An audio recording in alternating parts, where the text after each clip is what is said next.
திருமண விஷயங்கள் வரும்பொழுது நிறைய பேர்த்துக்கு ஒரு சந்தேகம் வரும்.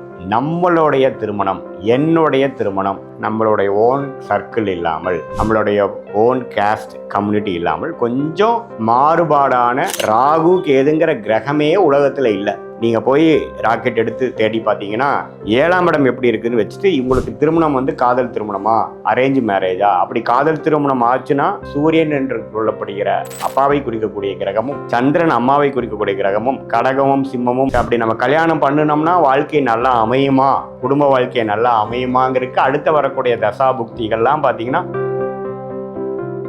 வணக்கம் மிரர் பக்தி நேயர்களே, நான் உங்கள் அன்பான சயின்டிஃபிக் வேதிக் அஸ்ட்ராலஜர் அஸ்ட்ரோ அருஞ்சி பேசுகிறேன். நல்லது நினைப்போம், நல்லதே நடக்கும். இப்போ பார்த்தீங்கன்னா திருமண விஷயங்கள் வரும்பொழுது நிறைய பேர்த்துக்கு ஒரு சந்தேகம் வரும். நம்மளுடைய திருமணம், என்னுடைய திருமணம் காதல் திருமணமாக அமையக்கூடிய அமைப்பு இருக்கா இல்லையா, எத்தகைய ஒரு திருமணம் அமையும் அப்படிங்கிறது பெற்றோர்களாக இருந்தாலும் சரி, அதே நபர்களாக இருந்தாலும் சரி, அவங்களுக்கு ஒரு கியூரியாசிட்டி, ஒரு ஆவல் இருக்க தான் செய்கிறது இல்லைங்களா. ஒரு 18-19 வயசு வரும்பொழுதே நமக்கு அதை பற்றி சிந்தனைகள்லாம் ஆணாக இருந்தாலும் சரி, பெண்ணாக இருந்தாலும் சரி வருகிறது. ஸோ ஜோதிடத்தில் இதை நம்ம துல்லியமாக சொல்ல முடியுமா, அதை நம்ம கணிக்க முடியுமா அப்படிங்கிறது பார்த்தா கண்டிப்பாக முடியும் அப்படிங்கிறது அதோட விடை.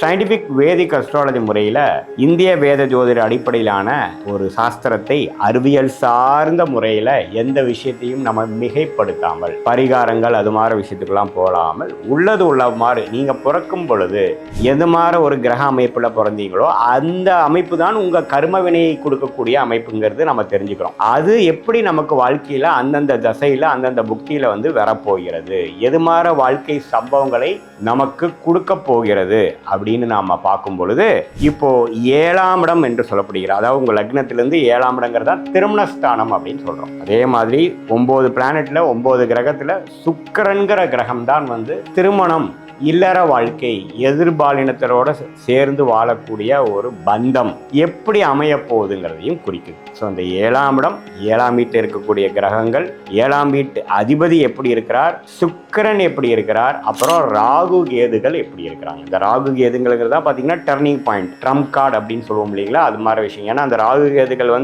சுக்கிரனோட சம்மந்தப்படும் பொழுது அந்த திருமண ஸ்தானம் என்று சொல்லப்படுகிற 7ஆம் இடத்தோட சம்மந்தப்படும் பொழுது நமக்கு அந்நியர் திருமணத்தை கொடுக்கக்கூடிய அமைப்புகள் கொடுக்கு. அந்நியன்னு என்ன, நம்மளுடைய ஓன் சர்க்கிள் இல்லாமல், நம்மளுடைய ஓன் கேஸ்ட் கம்யூனிட்டி இல்லாமல் கொஞ்சம் மாறுபாடான அவுட்டர் சர்க்கிளில் வரக்கூடிய அமைப்புகள் காட்டுது.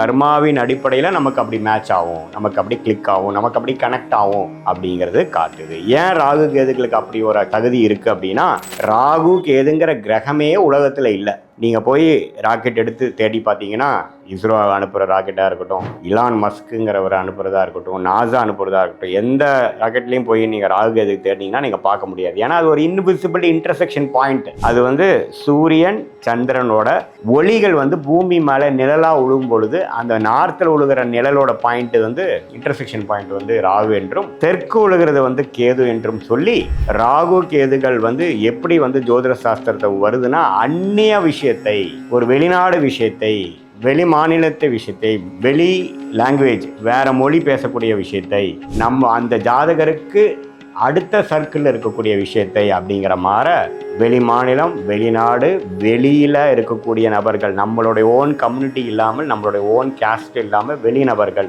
அது இன்டர் ரிலீஜனா, இன்டர் ரேஸா அப்படிங்கிறது இன்னுமே நம்ம அதை ஜாதகத்தில் மைன்யூட்டாக பார்த்தா தெரியும். அதை கொடுக்கக்கூடிய ஒரு கிரகமாக ராகு கேது இருப்பதனால இந்த ராகு கேதுகள் எப்படி இருக்கிறார்கள், சுக்கிரன் எப்படி இருக்கிறார்கள், 7ஆம் இடம் எப்படி இருக்குதுன்னு வச்சுட்டு உங்களுக்கு திருமணம் காதல் திருமணமா, அரேஞ்ச் மேரேஜா, அப்படி காதல் திருமணம் ஆச்சுன்னா அது பெற்றோர்களால் சம்மதம் பெறக்கூடிய ஒரு காதல் திருமணமாக வருதா, அல்லது பெற்றோர்களுக்கு எதிர்த்து நம்ம பண்ண வேண்டியதாக இருக்கா, அந்த காதல் திருமணம் இன்டர் கேஸ்டா அல்லது சேம் கேஸ்ட் மேரேஜா, அது எது மாதிரி இருக்குது அப்படிங்கிற மாதிரி அமைப்புகள்லாம் நம்ம கண்டிப்பாக துல்லியமாக நம்ம சயின்டிஃபிக் வேதிக் அஸ்ட்ராலஜி முறையில் நம்மளுடைய 18 வருஷம் அனுபவத்தில் பல்லாயிரக்கணக்கான ஜாதகம் பார்த்த முறையில் நம்மளால் சொல்ல முடியும். இப்போ எப்படின்னா 7ஆம் இடத்துல வந்து ராகு கேதுகள் இருந்ததுன்னா வாய்ப்புகள் அதிகம் இன்டர் காஸ்ட் மேரேஜ் ஆகிறதுக்கு. அது மட்டுமே கொடுத்துருமான்னு கேட்டால் கிடையாது.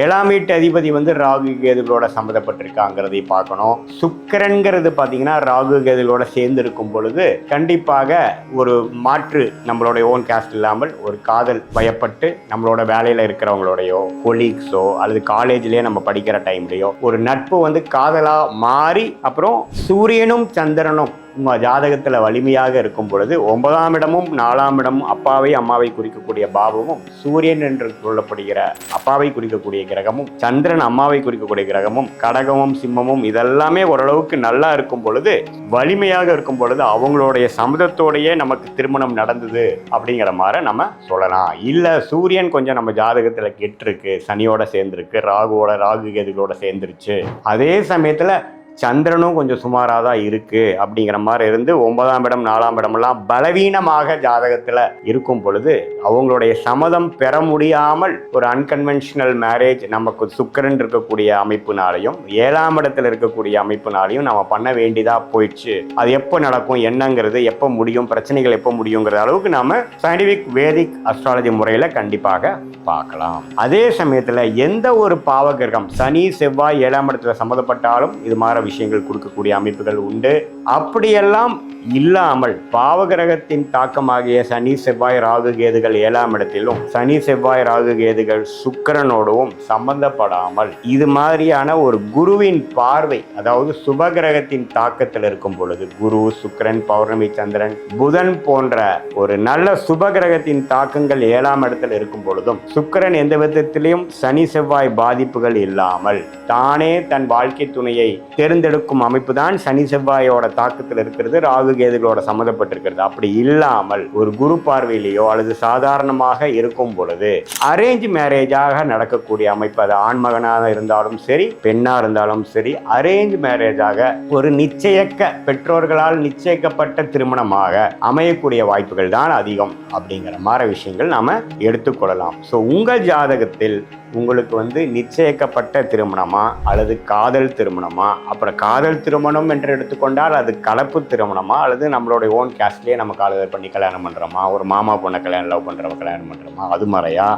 அல்லது இன்டர் ரிலீஜனா முஸ்லீம் இந்துவை கல்யாணம் பண்ணுறோம், இந்து வந்து கிறிஸ்டினை கல்யாணம் பண்ணுற மாதிரி இன்டர் ரிலீஜனாக வருதா, எப்போ அது மாதிரி வருது, பெற்றோர்கள் சம்மதம் கிடைக்குமா கிடைக்காதா, இப்படிங்கிற மாதிரி பல விஷயங்கள் வந்து நம்ம நுணுக்கமாக பார்த்து நம்ம கர்மா எப்படி இருக்குதுங்கிறது நாம் தெரிந்து கொண்டு அதுக்கு தகுந்த மாதிரி முடிவுகளை வாழ்க்கையில் எடுக்கும் பொழுது தேவையற்ற மன உளைச்சல்களும் தேவையில்லாத செயல்களையும் தவிர்த்து நமக்கு என்ன மாதிரி ஒரு குடும்ப வாழ்க்கை அமையுது. அப்படி நம்ம கல்யாணம் பண்ணினோம்னா வாழ்க்கை நல்லா அமையுமா, குடும்ப வாழ்க்கை நல்லா அமையுமாங்கிறதுக்கு அடுத்து வரக்கூடிய தசாபுக்திகள்லாம் பார்த்தீங்கன்னா என்னதான் கலப்பு திருமணமாக அப்பா அம்மாவை எதிர்த்து நம்ம கல்யாணம் பண்ணாலும் வாழ்க்கை நல்லா அமையுமாங்கிறதுக்கு அடுத்து வரக்கூடிய தசாபுக்திகள் எப்படி இருக்குது, அதுக்கப்புறம் அவங்களுடைய பிரியம் நமக்கு திரும்பி கிடைக்குமா, அடுத்தது வந்து பிரச்சனைகள் இல்லாமல் இது மாதிரி வம்பு வழக்குகள் டிவோர்ஸ் அது மாதிரி விஷயங்களா இல்லாமல் நாம் ஒன்றா வாழக்கூடிய அமைப்புகள் இருக்கா, அல்லது வம்பு வழக்குகள் பிரச்சனைகள் பிரிவினைகள்ங்கிற மாதிரி போய் முடிகிற மாதிரி அமைப்புகள் இருக்காங்கிறது அடுத்து வரக்கூடிய பெண்ணோட ஜாதகத்தில் இருக்கக்கூடிய தசாபுக்திகளும்